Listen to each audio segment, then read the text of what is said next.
আসসালামু আলাইকুম viewer, Jitu cooking হাউজের আজকের পর্বে থাকছে গরুর মাংস দিয়ে ভুনা খিচুড়ি। আমার তো খুবই পছন্দের একটি রেসিপি, আশা করি আপনাদেরও ভালো লাগবে। আর ভালো লাগলে প্লিজ আমার চ্যানেল সাবস্ক্রাইব করুন। প্রথমেই আমি 1 কেজি গরুর মাংস হাড় চর্বি সহ ধুয়ে পরিষ্কার করে নিয়েছি।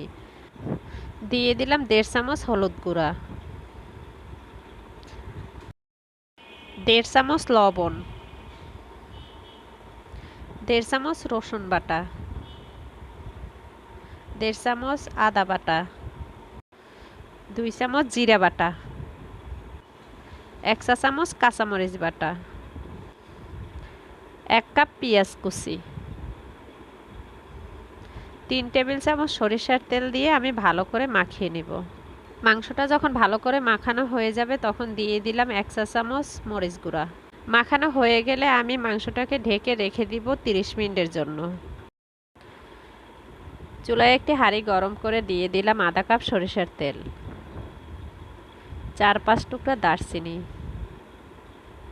3-4টি সাদা এলাচ, 4-5টি লবঙ্গ। এবার 1 মিনিটের মতো ভেজে নিব। ভাজা হয়ে গেলে দিয়ে দিলাম আধা কাপ পেঁয়াজ কুচি। এবার সব উপকরণ 2 মিনিটের মতো ভেজে নিয়ে দিয়ে দিলাম ম্যারিনেট করা মাংস। এবার মশলার সাথে মাংসটাকে ভালোভাবে কষিয়ে নিব, মাংস থেকে পানি না বের হওয়া পর্যন্ত। এই যে দেখুন ভিউয়ার্স, মাংস থেকে কত পানি বের হয়েছে। এটাকে আমি ঢেকে রান্না করব সেদ্ধ না হওয়া পর্যন্ত। মাংসটা সিদ্ধ হতে হতে এখানে আমি 500 গ্রাম পোলাওয়ের চাল ভালো করে ধুয়ে পানি ঝরিয়ে নিয়েছি। এখানে আমি মুগ ডাল, মুসুরি ডাল আর বুটের ডাল মিলিয়ে 250 গ্রামের মতো নিয়েছি। 2 ঘন্টা ভিজিয়ে রেখে ভালো করে ধুয়ে নিয়েছি। এই যে দেখুন ভিউয়ার্স, আমার মাংসটা সেদ্ধ হয়ে গেছে। আমি এরই ফাঁকে ঢাকনা উঠিয়ে 2-3 বার নাড়া দিয়ে দিয়েছি।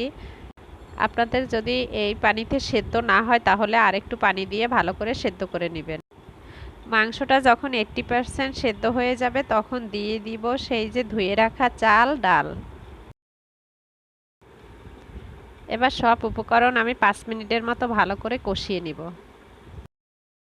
আমার খিচুড়িটা কষানো হয়ে গেছে। এবার আমি দিয়ে দিব ফুটন্ত গরম পানি। এখানে চাল আর ডাল মিলিয়ে যা হবে তার ডাবল গরম পানি দিতে হবে।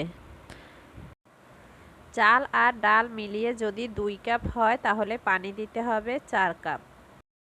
এবার ভালো করে নাড়া দিয়ে আমি ঢেকে দিব 10 মিনিটের জন্য। এই সময় চুলার আঁচ কমিয়ে দিতে হবে। 10 মিনিট পর ফিরে এসে ঢাকনা খুলে একটু নাড়া দিয়ে আমি একটু দেখে নিলাম লবণটা ঠিক আছে কিনা। লবণটা একটু কম হয়ে গেছে, তাই আমি আরও আধা চামচ লবণ দিয়ে দিলাম। আর দিয়ে দিলাম 7-8টা কাঁচামরিচ ফালি। এবার আবারও একটু ভালো করে মিশিয়ে নিব।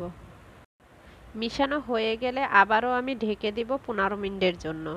এই সময় চুলার আঁচ একদম কমিয়ে দিতে হবে। ফিরে এলাম 15 মিনিট পর। এই যে দেখুন ভিউয়ার্স, আমার খিচুড়ি হয়ে গেছে। আমি একটু দেখিয়ে দিচ্ছি। ফিরে আসছি পরিবেশনের পর। এই যে দেখুন ভিউয়ার্স, কতটা ঝরঝরে হয়েছে। খিচুড়ি ঠান্ডা হলে আরও একটু ঝরঝরে হয়ে যাবে। এতক্ষণ কষ্ট করে আমার রেসিপি দেখার জন্য সবাইকে ধন্যবাদ।